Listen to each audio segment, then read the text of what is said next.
गणपतये नमः प्रमथपतये विघ्नविनाशिने शिवसुताय श्रीवरदमूर्तये नमः।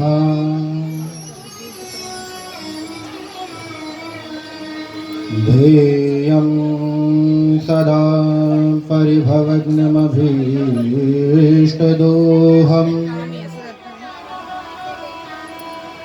तीर्थास्पदं शिवविरञ्चिनुतं शरण्यं हृत्यार्थिहं प्रणतपालभवाब्धिपूतम्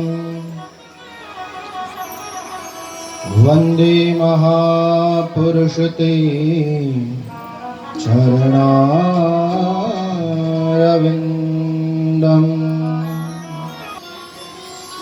वन्दे वृन्दावनस्थं युवतिशतवृतं ब्रह्मगोपालवेशम्।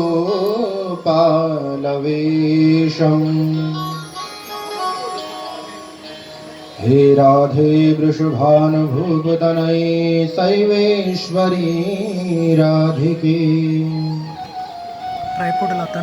हे कृष्णानन पंकज भ्रमरिके कृष्ण प्रिये माधवे। हे वृंदावन के। खाना खाया सबने? खाना खाए? जोर लगे थोड़ा ना। बोले भागवत भगवान की जय। वृंदावन बिहारी लाल की। आइए साहब, कुछ क्षण अपने मन को, अपनी वाणी को, अपने हाथों से ताली बजाते हुए अपने कर्म को भगवान के श्री चरणों में लगाते हुए आज की दिव्य कथा में प्रवेश करेंगे। आइए कुछ क्षण हरिनाम संकीर्तन के साथ एक नाम एक माला राधा नाम की हम सभी लोग जपेंगे, आप भी जपेंगे। उसके पश्चात भागवती गंगा में प्रवेश करेंगे। आइए। कृष्ण गोविंद गोपाल राधे माधवा रे। कृष्ण गोविंद गोपाल राधे माधवा रे। काली सेवा करते गोविंद गोपाल राधे माधवा रे। कृष्ण गोविंद गोपाल राधे माधवा रे। कृष्ण गोविंद गोपाल राधे माधवा रे। राधे माधवा रे श्याम माधवा रे। राधे माधवा रे श्याम माधवा रे। राधे माधवा रे श्याम माधवा रे। राधे माधवा रे श्याम माधवा रे। राधे माधवा रे श्याम माधवा रे। राधे माधवा रे श्याम माधवा रे। गाओ गोविंद गोपाल राधे माधवा रे। गाओ गोविंद गोपाल राधे माधवा। श्री राधे।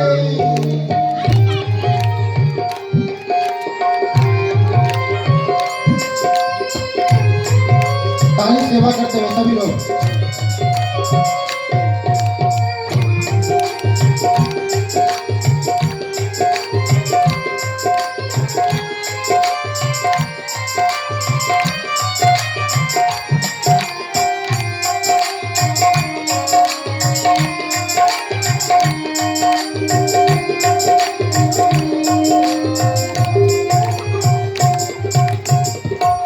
पग में पैजनिया बांधे अजरन बांसुरिया रे।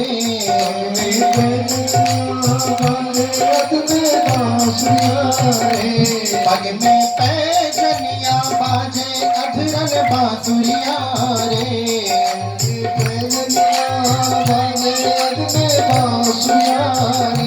पग में पैजनिया बांधे